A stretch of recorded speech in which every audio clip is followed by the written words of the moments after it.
Bonjour à toutes et à tous. Bienvenue dans ce troisième Avdas Décrypte, un Avdas Décrypte consacré au numérique responsable. Et oui, numérique responsable, car nous avons saisi l'opportunité de la publication au mois de janvier du guide du numérique responsable par la branche des télécoms et l'Observatoire des télécoms. Le numérique responsable, c'est un sujet vaste, varié, qui va nous obliger à un exercice de synthèse et de pédagogie pendant ces 45 minutes. On a invité deux personnes qui ont relevé le défi de cet exercice de synthèse et qui vont nous donner des points de vue différents, mais je l'espère complémentaires sur le sujet.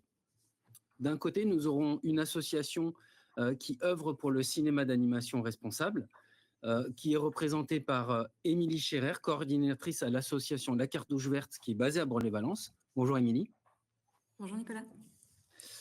Et nous allons avoir d'un autre côté un opérateur télécom coopératif et responsable qui va nous donner sa vision plutôt architecture, tuyauterie, si on peut le dire ainsi, et équipement du numérique responsable. Donc c'est Pierre Paco qui sera parmi nous et qui est cofondateur de l'opérateur télécom coopératif Télécope.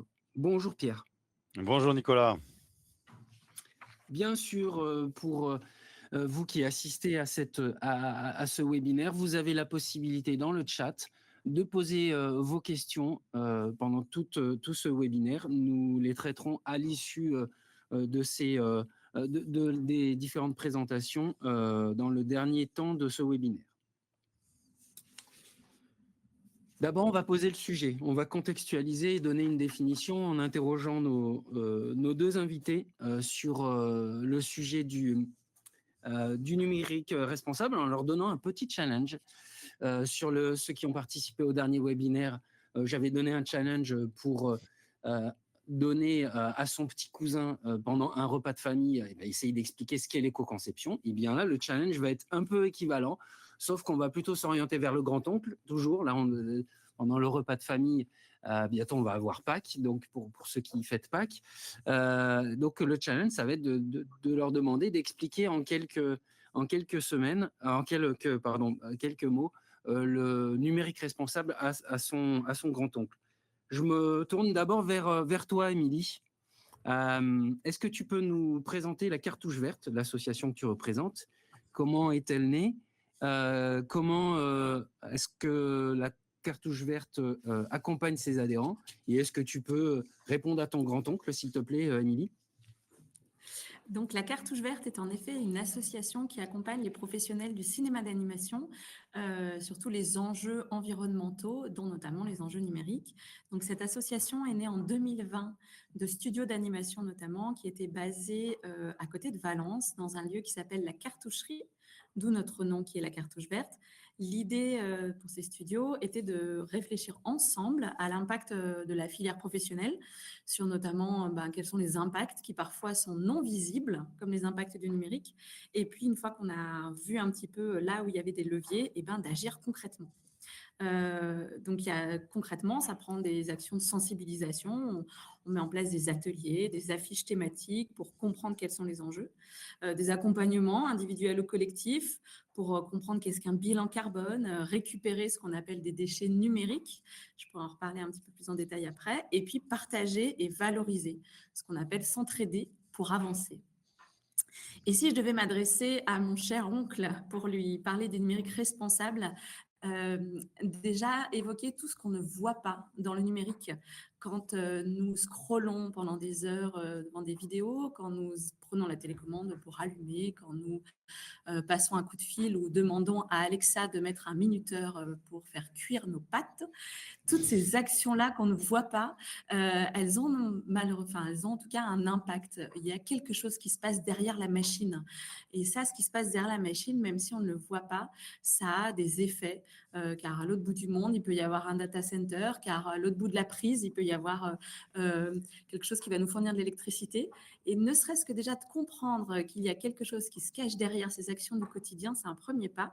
Et puis, une fois qu'on a compris ça, c'est de se dire comment est-ce qu'on peut être un petit peu plus responsable quand on scrolle sur nos vidéos de chats, quand on met un minuteur pour cuire nos pâtes ou quand on utilise le numérique au quotidien. Merci Émilie. Je ne savais pas qu'on pouvait demander à Alexa de demander mais peut-être que je le ferai la prochaine fois, je ne sais pas, mais en tout cas, j'aurai conscience des impacts. Je penserai à toi. Pierre, de ton côté, on a besoin que tu nous expliques qui est Télécope, finalement, d'où est venue l'idée de cet opérateur coopératif. D'ailleurs, c'est peut-être pas des termes qu'on associe spontanément. Est-ce que tu peux nous expliquer ce qu'est un opérateur télécom coopératif, s'il te plaît? Et n'oublie pas ton grand-oncle, s'il te plaît. Merci. Télécope, c'est un opérateur mobile déjà qui en fait accompagne à la fois les entreprises et les particuliers dans les sujets de réappropriation des usages numériques. Et en gros, ce qu'on va aller chercher, c'est plus de transparence sur les impacts écologiques et sociaux de nos pratiques. Donc, en lien avec ce que vient de dire Émilie, bien sûr. C'est aussi la capacité à développer un esprit critique sur le choix des outils.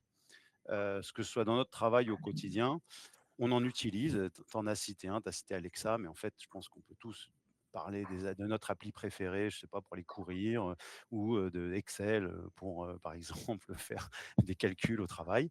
Et tout ça, ce sont des outils.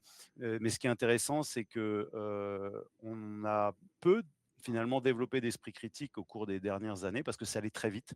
Et du coup, ce qu'on amène avec Télécop, c'est aussi cette capacité à questionner, à comprendre ce qu'il y a derrière, notamment, par exemple, les algorithmes ou derrière les outils. Et enfin, c'est aussi l'axe de s'engager, la capacité à s'engager dans une démarche de sobriété numérique ou de numérique responsable. Donc ça, c'est englobant, ça englobe un petit peu tout ce que je viens de dire là, à travers notamment nos usages mobiles, parce que Télécop travaille vraiment sur l'aspect forfait mobile, téléphone, smartphone, et puis tout ce qui vient avec, donc toutes les applications qu'on met sur son téléphone. Et en gros, une coopérative comme Télécope, c'est une coopérative d'intérêt collectif qu'on a créée en 2020 en partant du constat que dans le secteur des télécoms, les offres des opérateurs qui étaient en place, hein, les gros opérateurs, ne prenaient pas assez en compte les impacts écologiques ni les impacts sur notre santé numérique, y compris potentiellement la santé mentale avec des phénomènes de dépendance, etc., dans leurs offres. Alors du coup, on a décidé de créer un opérateur à notre image, à l'image des citoyens qu'on était et qu'on est toujours, de se dire à quoi ressemblerait l'opérateur qui prendrait en compte tous les grands principes du numérique responsable, que ce soit l'impact écologique, l'accessibilité aussi, on en reparlera ensuite, l'éthique, donc la transparence et l'éthique des solutions, et enfin le sujet aussi de la résilience par rapport aux grandes transformations du monde qu'on connaît aujourd'hui. Du coup, on a commencé à 10, puis à 100, puis à, puis à 1000. Et aujourd'hui, on est 10 000, plus de 10 000 hein, citoyens entreprises, avec une ambition d'explorer comment l'opérateur télécom peut être une porte d'entrée vers le numérique responsable. Voilà. Donc, je le dirais peut-être un petit peu comme ça à mon grand-oncle, c'est que nos ressources physiques, elles sont limitées, la planète est finie, le numérique, c'est loin d'être immatériel. Notre attention, notre temps, finalement, c'est aussi une ressource limitée. Et il y a des algorithmes dans le numérique qui font tout pour le capter et se l'accaparer. Donc, rejoins la dynamique Télécope et réfléchis aux choses qu'on peut mettre en place qui sont concrètes à la fois dans ton quotidien et dans ton travail, si tu travailles encore, pour trouver les nouvelles pistes, parce qu'il y en a plein. Voilà. Très bien, merci beaucoup Pierre. Donc le prochain repas de Pâques, si tu le fêtes avec ton grand-oncle, va être peut-être animé avec certainement un nouveau client à la clé, peut-être. Absolument. Merci pour vos prises de parole qui sont très complémentaires sur les différents aspects du numérique responsable. C'est la deuxième partie que je voulais évoquer avec vous, c'est que finalement, on voit que le numérique responsable, il y a beaucoup de choses qui se cachent derrière ce terme. Donc, ça met en lumière des questions qui sont différentes en fonction de ce qu'on met derrière le numérique responsable. Ça revêt plusieurs formes. si vous aviez à nous indiquer et l'un et l'autre, finalement, les sujets que mettent en lumière dans vos secteurs d'activité le numérique responsable. Émilie, de ton côté, comment tu pourrais expliquer la matérialisation, comment ça se matérialise dans le secteur du cinéma d'animation et quelles questions ça met en lumière? Est-ce que tu peux nous expliquer un peu de manière concrète comment ça se véhicule? Alors, en effet, le numérique, nous, c'est vraiment au cœur de l'activité professionnelle parce que créer une œuvre d'animation, ou en tout cas une œuvre numérique, ça passe par vraiment quelque chose de concret et qui passe par ne serait-ce que des tablettes graphiques, des ordinateurs, enfin, même physiquement, on est au cœur du numérique. Qu'importe, on va dire, le format, il y a plusieurs formats qui existent dans l'animation, que ce soit de la 2D, de la 3D, même quand on parle de jeux vidéo. Donc, tout au long de ce qu'on appelle la chaîne de production, c'est-à-dire j'ai une idée de film, d'animation ou de série, je vais la mettre en forme avec un scénario, je vais créer des décors, des personnages, des ambiances, un feu de forêt, et après je vais finaliser mon œuvre. À chaque étape, on va avoir des actions numériques différentes. Et il y a le Centre national du cinéma qui s'est penché sur ces enjeux, on va dire, du numérique, et qui a monté un observatoire de la transition écologique et qui a fait un audit, en fait, environnemental, qui a interrogé des studios d'animation. Et on voit que le numérique, c'est 45% de la consommation énergétique. C'est-à-dire que toute l'énergie qui est utilisée par les studios d'animation notamment, près de la moitié est attrait au numérique. Et même quand on va dans ce qu'on appelle les effets spéciaux, on monte à près de 67%. Donc on voit que c'est vraiment c'est quelque chose qui est assez quotidien. Je crois. Hein. Tu nous disais que c'était le premier poste, hier, quand on a préparé le webinaire, c'était le premier poste de dépenses carbone. Énergétique, en tout cas. Énergétique. Énergétique. Après, ça va être le chauffage, des choses comme ça. Mais c'est vrai que le numérique est vraiment au cœur.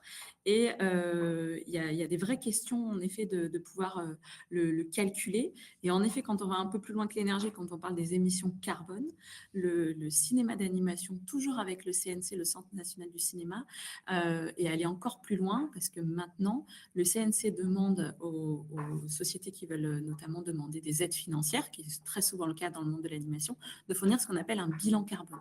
Un bilan carbone avant de faire l'œuvre et après de faire l'œuvre. Donc, il y a des outils qui ont été mis en place et dans l'animation et dans le jeu vidéo.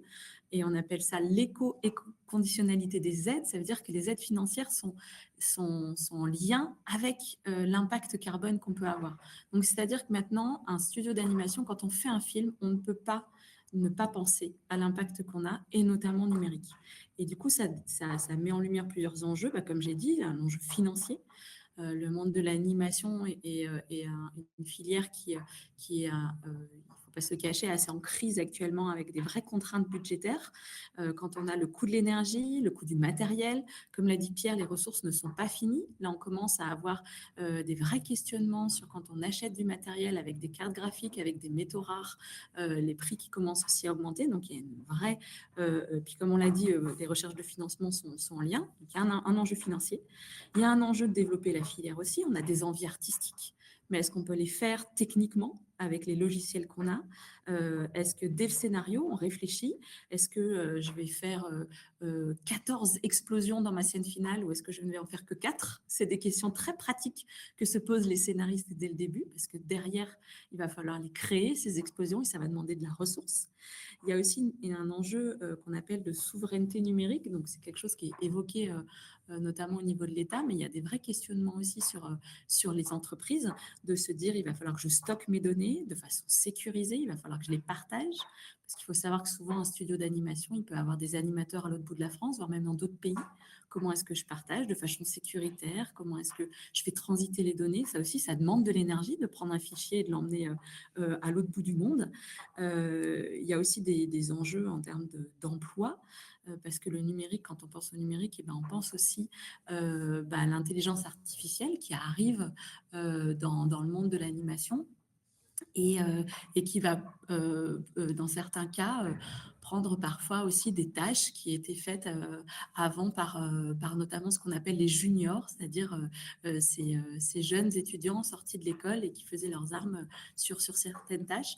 Donc tous ces enjeux-là, nous, sont vraiment des choses qui sont prégnantes dans le monde de l'animation actuellement et qui font que vraiment, on ne peut pas réfléchir à comment on fait un film d'animation sans se poser la question de sur quoi est-ce que je vais toucher un petit peu certains points en termes de responsabilité et d'éco-responsabilité numérique.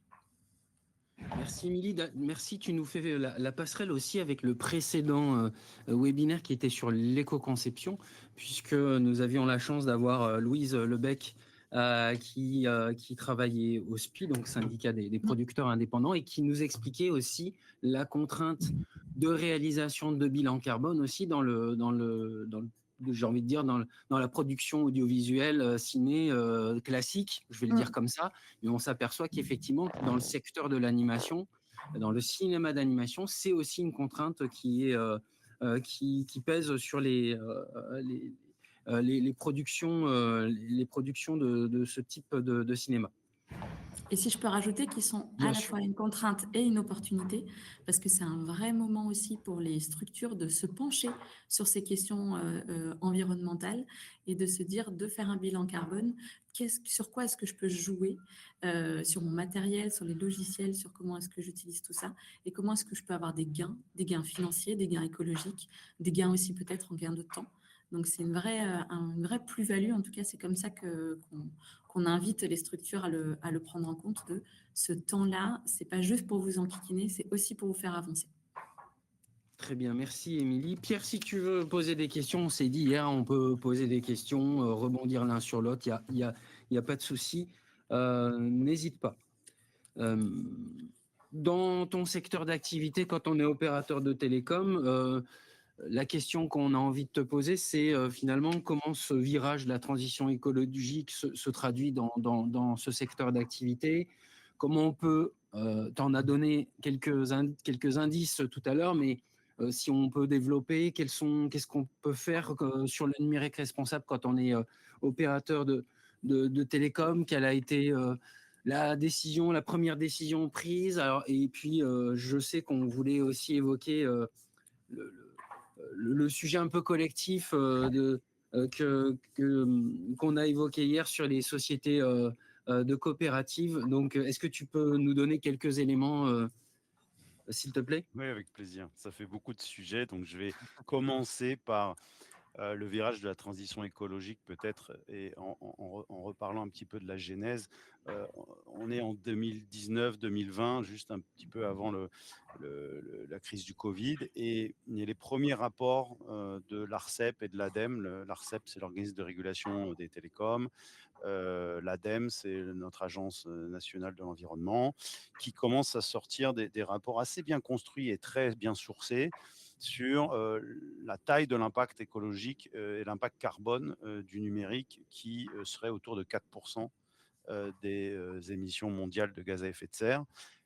Et surtout, donc ça c'est déjà beaucoup, c'est à peu près, il disait, autant que l'aviation civile, le secteur de l'aviation civile, et surtout qui suivait une courbe de croissance exponentielle bien plus rapide que n'importe quel autre secteur, en gros. Donc c'est surtout cette deuxième partie-là qui nous a interpellés. On s'est dit, bon, on vit dans un monde avec des ressources finies, on a ce truc-là qui est en train d'exploser, et c'est normal parce que les gens se l'approprient de plus en plus, etc. Et pourtant, en face de ça, on a des offres télécom qui sont quasiment illimitées, ou en tout cas qui se tendent vers 100 gigas, 200 gigas, 300 gigas, et puis je ne parle même pas de la box à la maison et tout ça, où il n'y a même pas de mesure. Donc, si je fais le parallèle avec le secteur de l'eau ou le secteur de l'énergie, peut-être qu'il y a eu une époque dans le passé, il y a 50 ans, où il n'y avait pas de compteur d'eau et pas de compteur d'électricité. On disait, bon, je suis raccordé, je ne suis pas raccordé. Bon. Mais aujourd'hui, ça nous paraît impensable de consommer l'eau ou l'énergie sans qu'il y ait un compteur pour qu'on puisse au moins se rendre compte de ce qu'on consomme et puis payer en fonction.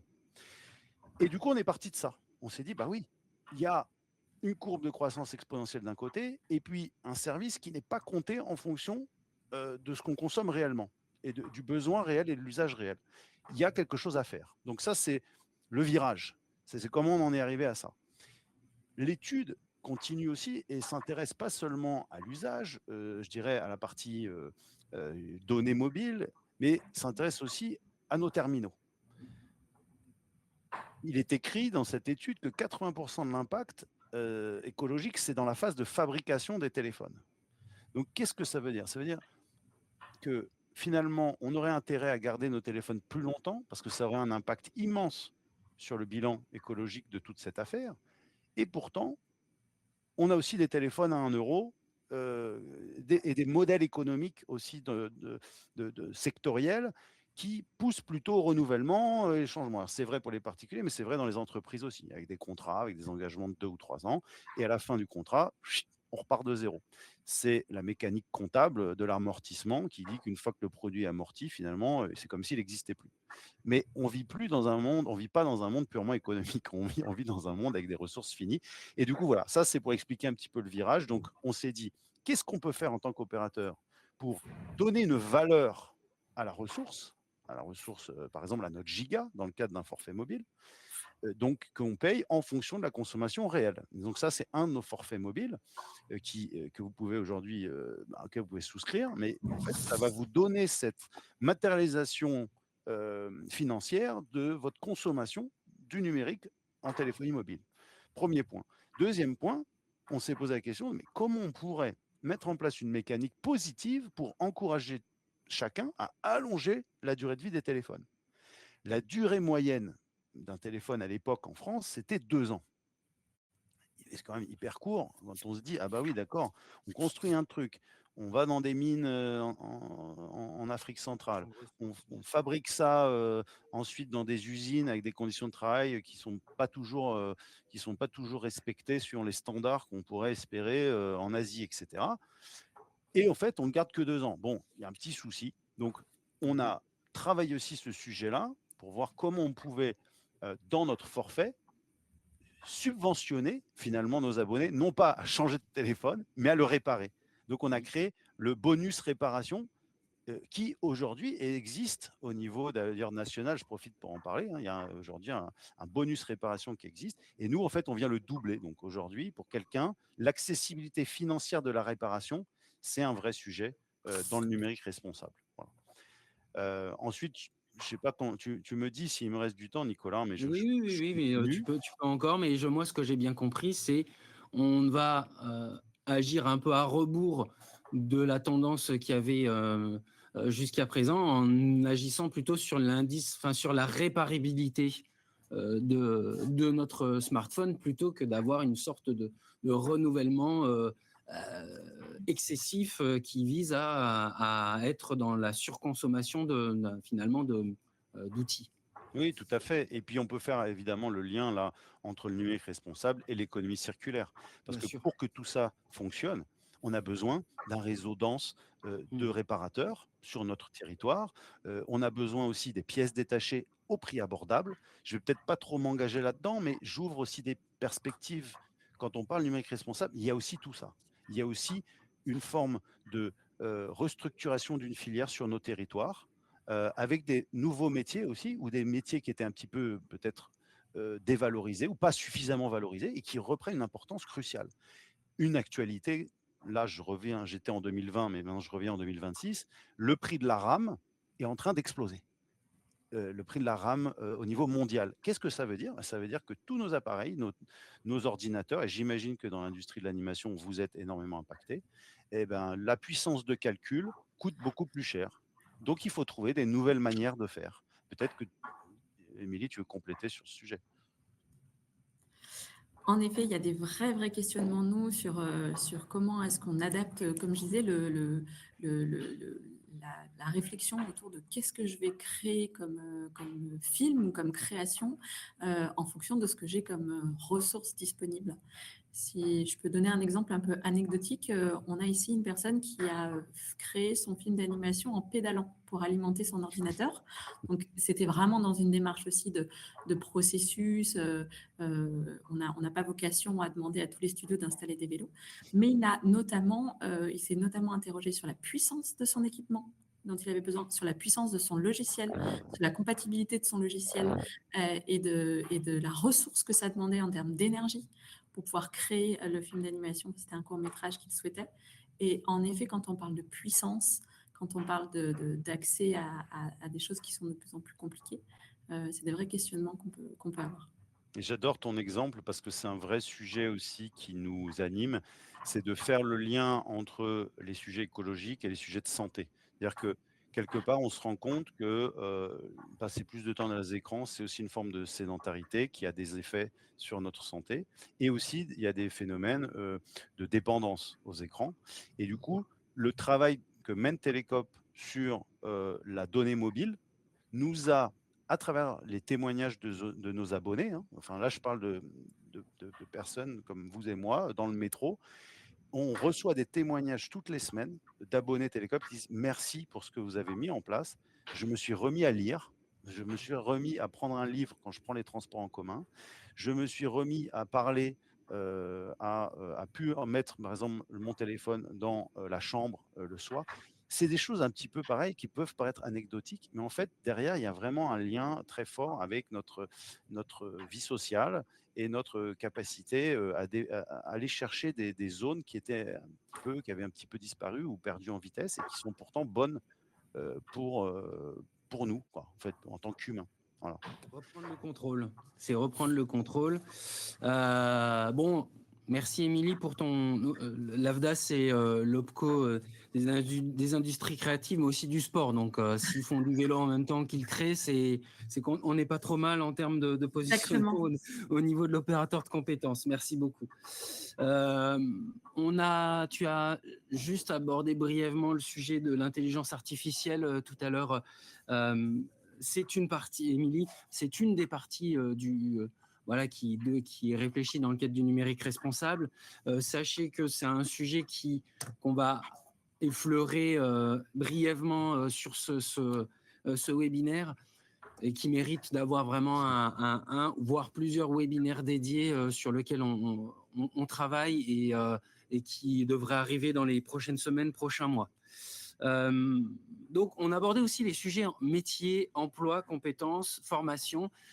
Là, on a commencé un peu à le creuser.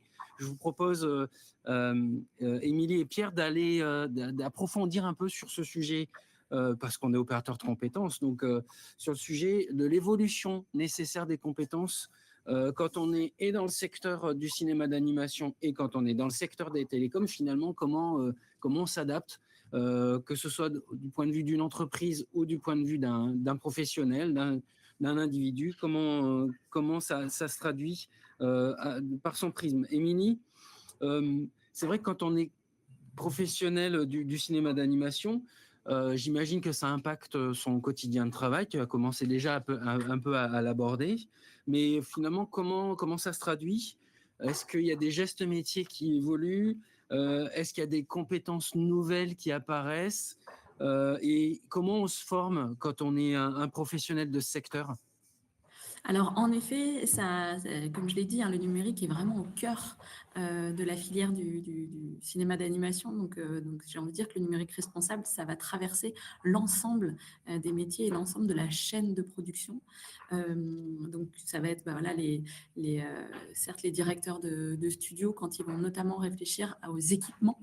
Comme l'a très bien dit Pierre, 80% de l'impact d'un équipement physique, d'un téléphone, d'un ordinateur, d'une tablette graphique, c'est lors de sa fabrication.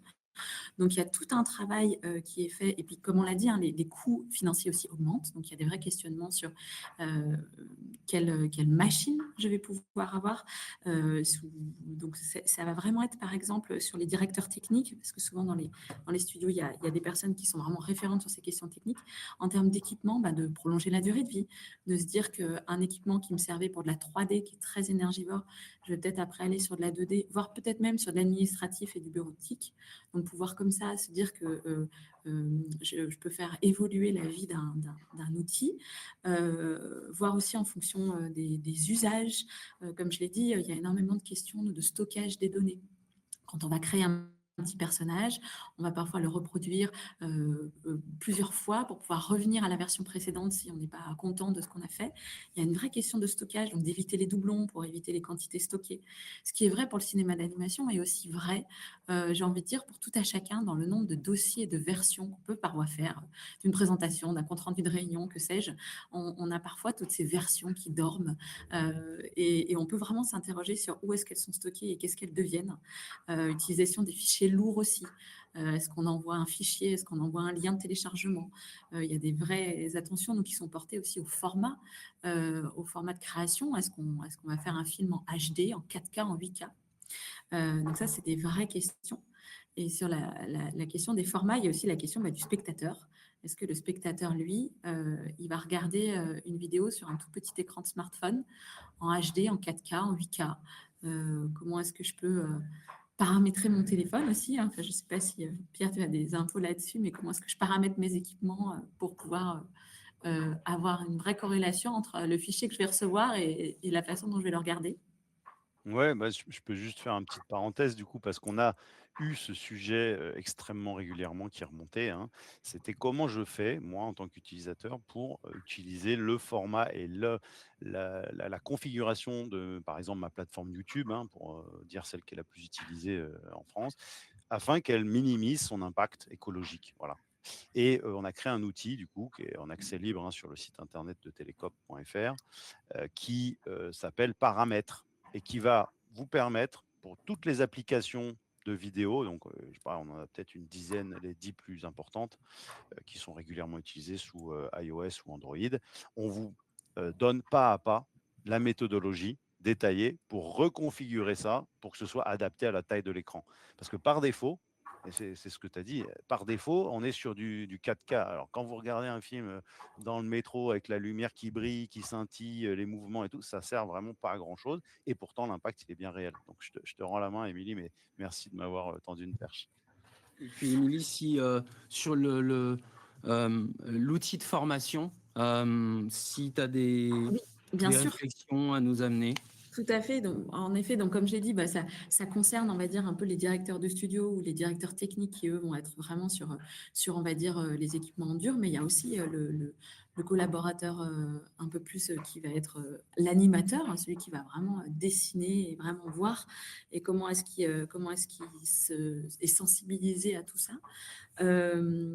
D'un point de vue très pratique, il y a des formations qui existent, qui sont notamment déployées par, alors je ne sais pas si je peux citer des organismes de formation autres que, Si tu en cites plusieurs, autre que c'est l'AVDAS. Bon, en tout cas, il y a des formations qui existent sur l'éco-responsabilité en production numérique, où il y a vraiment des modules qui sont adaptés sur l'infrastructure et ce qu'on appelle les workflows. Donc, ils sont vraiment des choses très précises. donner le nom, hein. Tu peux me Ouais, je donner peux le nom. donner le nom, c'est Oui, oui, oui. CST qui s'appelle EcoProd. EcoProd, qui est une association de producteurs qui travaille et sur la prise de vue réelle et aussi sur l'animation, sur la production responsable et qui est vraiment une mine de ressources et qui a tout un module sur la production numérique, dont en effet une session de formation là-dessus.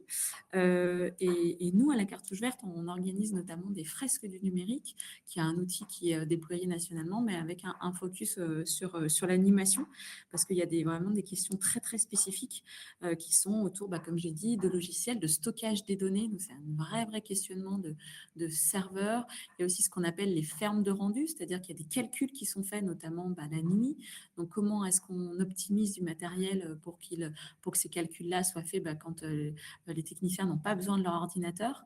Et pour citer un exemple un peu anecdotique là aussi, mais qui est intéressant de voir ce qui est testé et essayé, on a un studio parisien qui s'appelle Supamanc, qui s'était associé à une société qui s'appelle Carnot et qui permet de réutiliser la chaleur notamment des data centers pour chauffer un chauffage notamment de bâtiments. Et ça, c'est des vrais questionnements aussi dans le numérique responsable, c'est que tout ce qui est créé, et notamment cette chaleur dans les data centers, comment est-ce qu'elle peut être réutilisée et être mise à profit. Donc, on voit aussi que nous, on a vraiment des tests.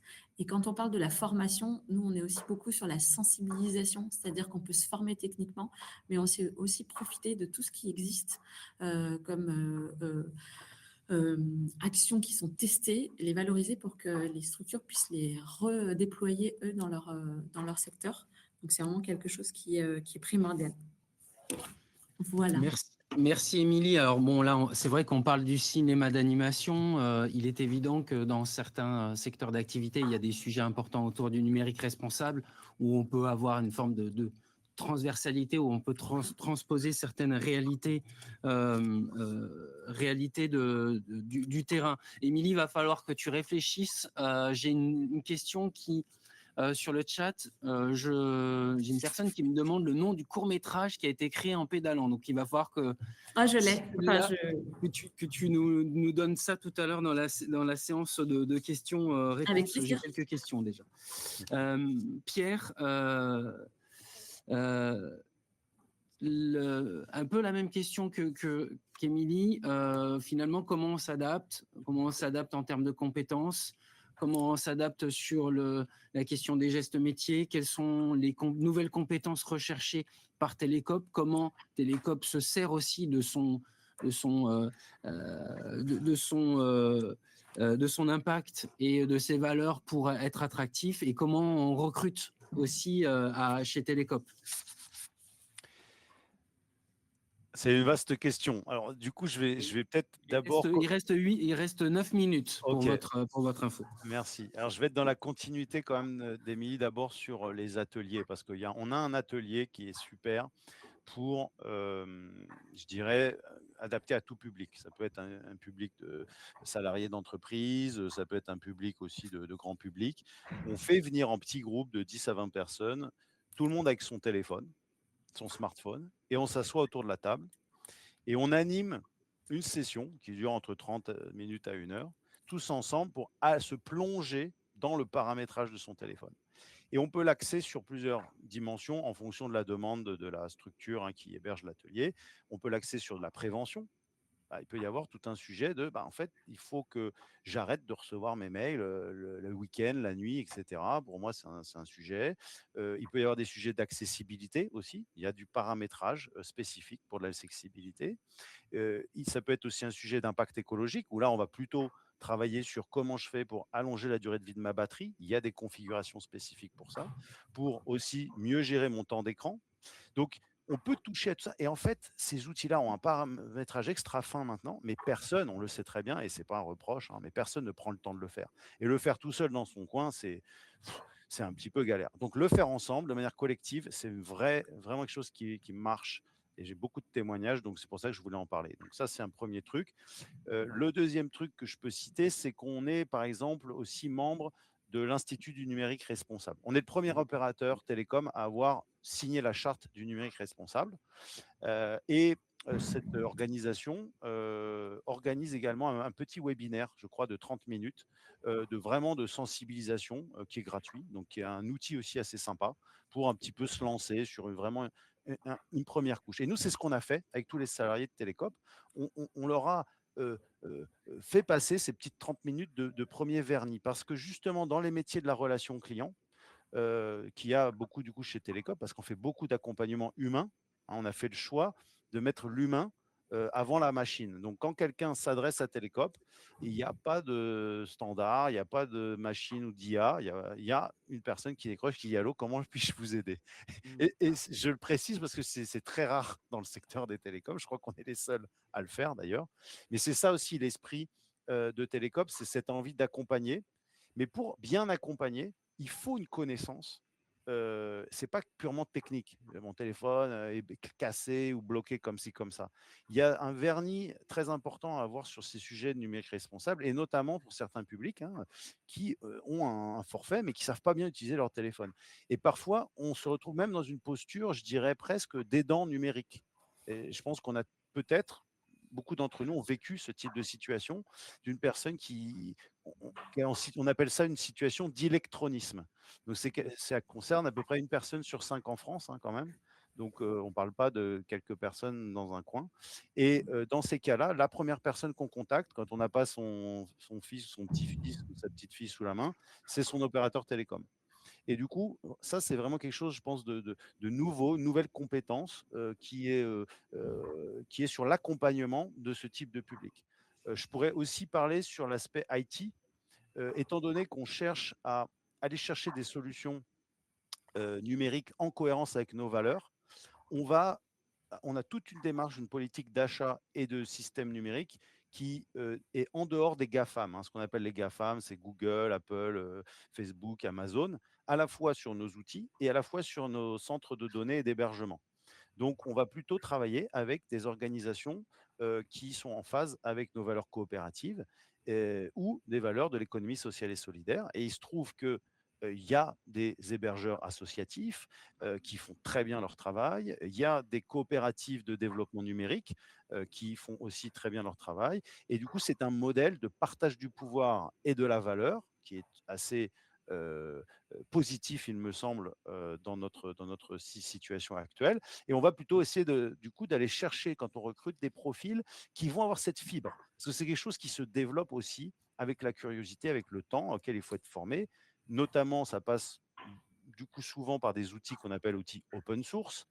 Ça passe aussi avec des consortiums des fois nationaux ou européens. Et du coup, c'est un petit peu différent en termes de métier. On ne va plus au one-stand shop de Google, on va plutôt aller vers un écosystème plus local, parfois très local, parfois régional, parfois national, mais qui se bâtit sur des valeurs je pense qu'ils sont beaucoup plus résilientes et aujourd'hui, personne ne me dira le contraire. C'est un vrai sujet pour toutes les entreprises de se dire, oula, il faut peut-être que j'audite mon système d'information pour m'assurer que si ça allait plus loin au niveau des tensions qu'il y a sur nos outils numériques qui sont parfois asiatiques, parfois états-uniens, qu'est-ce qui se passerait si la solution cessait de fonctionner?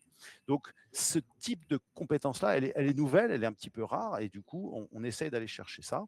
Et puis, le dernier point que je peux évoquer s'il me reste une minute, c'est l'aspect aussi marketing responsable. Sur tout ce qui est métier de communication et de marketing, en fait, on va aussi chercher à ne utiliser des personnes locales ou des ressources différentes je ne sais pas, payer par exemple Google pour faire de la pub. Parce que, étant donné qu'on cherche plutôt à développer les compétences localement avec des personnes avec qui on partage des valeurs, on va créer aussi une démarche qui va être spécifique. Et du coup, c'est une manière aussi différente de travailler sur les métiers de la com et du marketing. Mais je crois que je suis arrivé au bout du temps, donc j'en dirai pas plus. S'il y a des questions, on peut continuer les échanges. Tu nous fais un bon teasing. Merci beaucoup, Pierre. Il nous reste 3 minutes. Effectivement, j'ai une question pour chacun de vous deux en un mot, parce qu'il nous reste effectivement maintenant 2 minutes. Émilie, c'est le nom de ce court-métrage? Ça s'appelle Les pieds dans l'eau d'Éloïc Jiménez, Jimenez, qui ne parle pas d'environnement, qui parle d'un autre sujet, mais qui a été fait en pédalant. Donc, quand vous allez le voir, vous allez penser à la taille des mollets d'Éloïc. C'est à la fin de ce film. Pierre, alors la question est, intervenez-vous dans toute la France? En gros, est-ce que Télécope a une couverture nationale? Oui, tout à fait. Et on est basé sur le meilleur réseau en termes de qualité, puisqu'on utilise les infrastructures d'Orange, et ça marche en France et à l'international, dans tout le monde entier. Voilà. Très bien. J'ai une question qu'on vous enverra et qu'on traitera par écrit. Merci. En tout cas, merci beaucoup à tous les deux. Merci de nous avoir accordé ce temps pour ce webinaire. Merci à vous d'avoir participé, d'avoir visionné ce webinaire. Merci pour les questions. Pour aller plus loin, donc, je vous incite à aller sur le site internet de la Cartouche Verte. Vous pouvez aller sur le site internet de Télécope. Vous avez également le guide du numérique responsable avec lequel nous avons introduit ce webinaire qui est sur le site internet des observatoires de l'AFDAS et de l'Observatoire des télécoms. Bientôt, nous avons le site internet donc de promotion des métiers des secteurs de l'AFDAS qui va diffuser de nouvelles fiches concernant le numérique responsable pour les télécoms. Sur notre chaîne YouTube, vous avez une vidéo 7 minutes chrono qui explique donc en 7 minutes les compétences du numérique responsable.